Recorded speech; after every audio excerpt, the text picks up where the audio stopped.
This discussion is online discussion is an example of the difficulties we face in having a logical, objective, and polite conversation with someone that we disagree with. Look, we disagree with each other, but having said that, maybe we can agree with each other by discussing things and then asking who's got the better argument. This very seldom happens. I don't think it's, when was the last time you had a discussion with someone who knew more about a topic than you do, and then you said at the end of it, you know what, you're right. I didn't know that. I wasn't sure about that. I had no idea. I'm wrong, you're right. No one ever says that. So obviously these type of opinions, these subjective opinions, will always be. It's more it's more faith based. I mean, the people who control our news and belief system, whether it's religion or politics or peer pressure, advertising, movies, subliminals, and so on, education system, all these different groups combine to basically tell people what to think. And you need a lot of, you need to be pretty strong mentally to understand what's happening and recognise what's happening. But the vast majority of people don't even notice that it's happening, but they should at least be aware that it is happening. I mean, think about it. Powerful people, I mean, advertising. There's a lot of advertising out there, and the advertising is designed to get you to purchase a product that you may not be the best value, and it may not be something that you need. I mean, for example, at the US Open, Djokovic won that, and it was kind of ironic that one of the major sponsors of the US Open was Moderna. I mean, quite extraordinary that, vaccinations are always touted as something that's good for our health, and yet the winner of the entire competition was someone who hadn't been vaccinated and didn't seem to suffer any adverse effects. Indeed, he'd beat people who at least theoretically had been vaccinated. So it seems to me that Djokovic is an excellent example of a sportsman whose performance proves his point. Would Djokovic have won the US Open? I mean, in 2000, and there's a lot of debate now. A lot of people are raving about Alcaraz, but the truth is that Djokovic got to 4 finals and won 3 of them, whereas Alcaraz only got to 1 final, which he won. So there's no doubt about it that Djokovic is the world number 1 in terms of tennis, at least, and certainly his view that he didn't want to be forced to have a vaccination. In my opinion, the authorities would have allowed him to compete had he pretended to be vaccinated. The thing is, it's not, I'm pretty sure Alcaraz, they can't take the risk of their top players dying unexpectedly. So my guess is that a lot of the players who refuse to get vaccinated haven't made their refusal public. I mean, lots of rules about the tennis is people don't know. For example, in women's tennis, their rules, which I've read, allow for women, transgenders, to compete as women. And furthermore, no one needs to know that. They don't have to make that information public. So although a lot of people deny the possibility that Serena Williams, for example, is a transgender, it would be quite legal for her to be a transgender, and it would also be quite legal for the WTA, which is a private corporation, to not tell anyone about it. And of course, if you're a female tennis player and you said, hey, that's not a proper woman, everybody would accuse you of being bad, sour grapes and a sore loser or something, or racist or whatever. A lot of people, I mean, we have had, there have been actual transgenders who have played tennis many years ago. Somebody played Virginia Wade, a Jewish dentist who became a woman. Renee Richards played Virginia Wade. So there is history in this. But apparently, according to the WTA, that is the only time ever that a woman, a transgender, has ever played tennis. And they created a precedent. They arranged for Virginia Wade to win,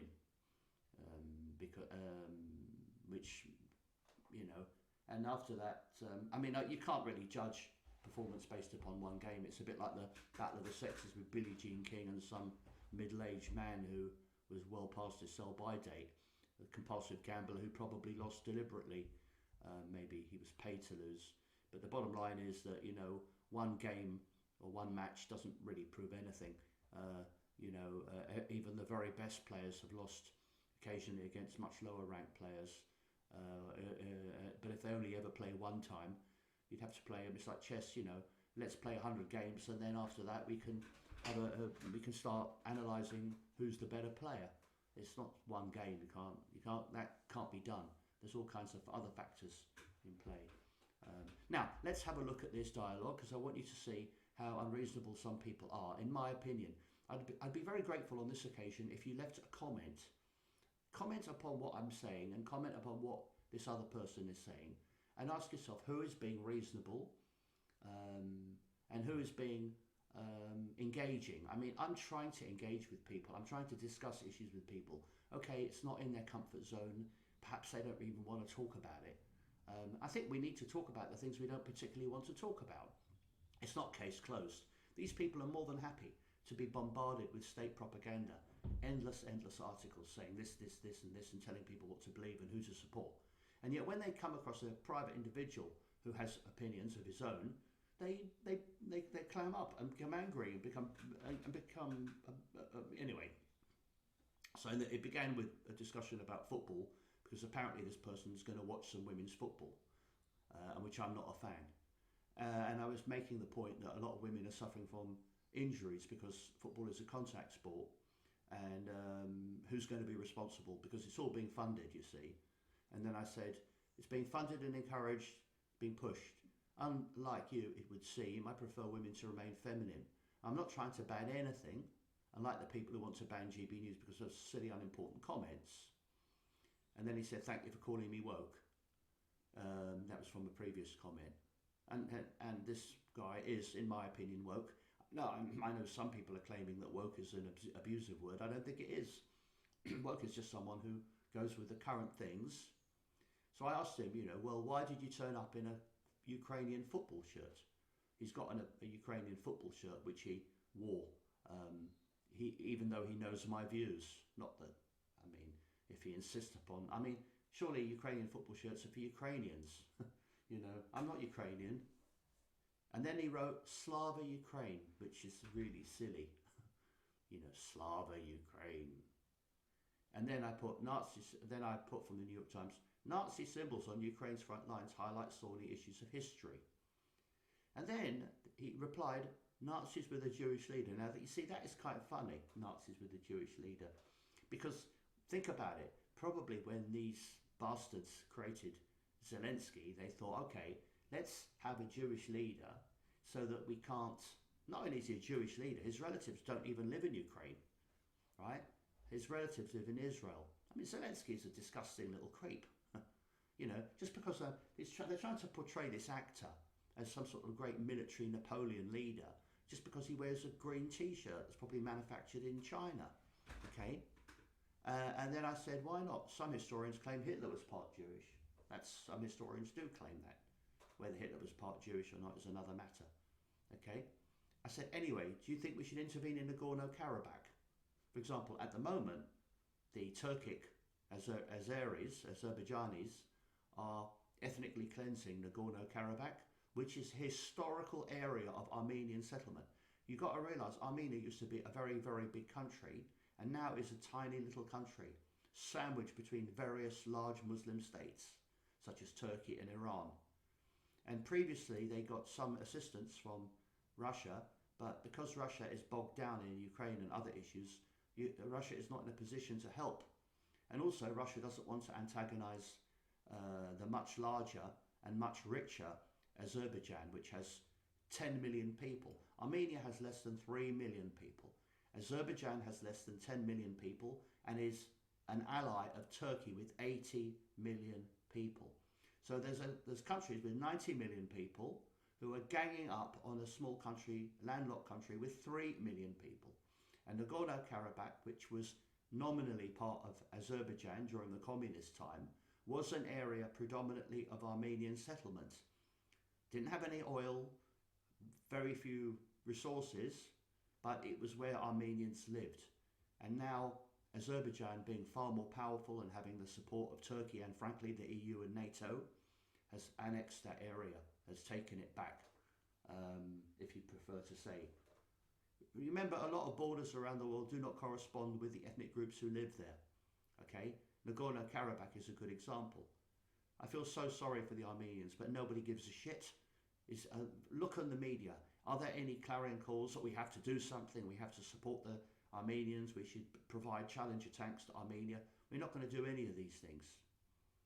As a matter of fact, we probably couldn't even deliver them to Armenia because Armenia's landlocked. The Turks wouldn't allow tanks to be sent. And funnily enough, the country that's given Armenia most support over the years is Iran. Yes, Iran, the country that everybody loves to attack. And yet it's been quite a strong ally over the years of Armenia, even though they don't really get much back in return because Armenia is such a small country. But the Iranians are, because the Iranians are worried about Turkish encroachment, if you like. And then he says Nazis with a Jewish leader. Well, Nazis with a Jewish leader. And then I said, I don't recall. I said Armenians are being ethnically cleansed and nobody cares. Do you disagree with that, or or at least would you agree that that's a fair comment, or it's a comment? And then I said, do you think we should intervene in Nagorno-Karabakh?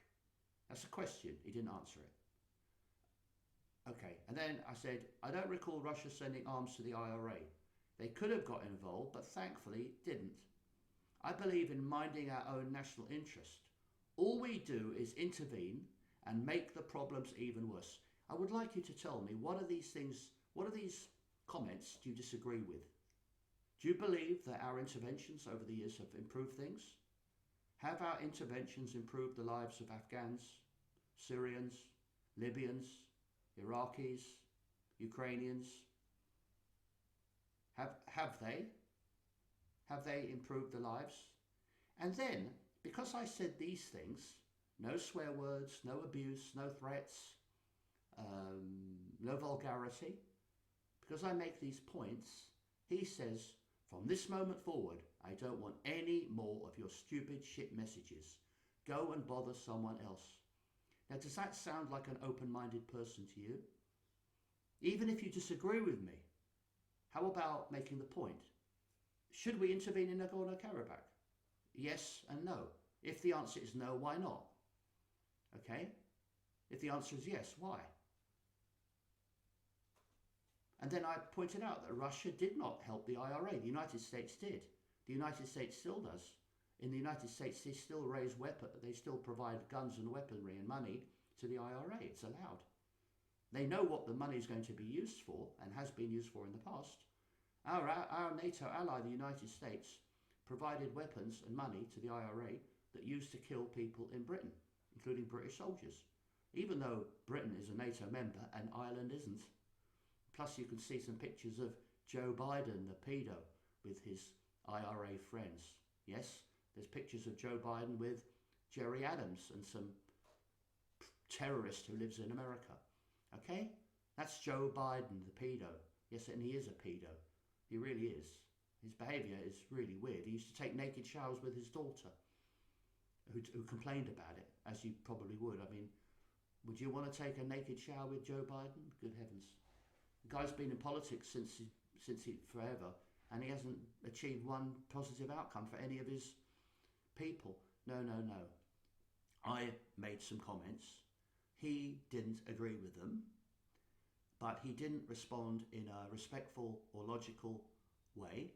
If I am wrong, as he obviously thinks I am, why can't he explain to me why I'm wrong, what I've said he disagrees with? Right? He didn't explain that. The only best he could do is say Slava Ukraine, which is a stupid thing to say, and then to say that there can't be Nazis in Ukraine because Zelensky is Jewish. You know, I mean, that's not enough. That's simply not enough. Is it? That's not very thoughtful. So basically, the guy's a waste of fucking time. But if I see him again, it's not going to I'm, you know, I mean, what can I do? Thanks a lot. Bye.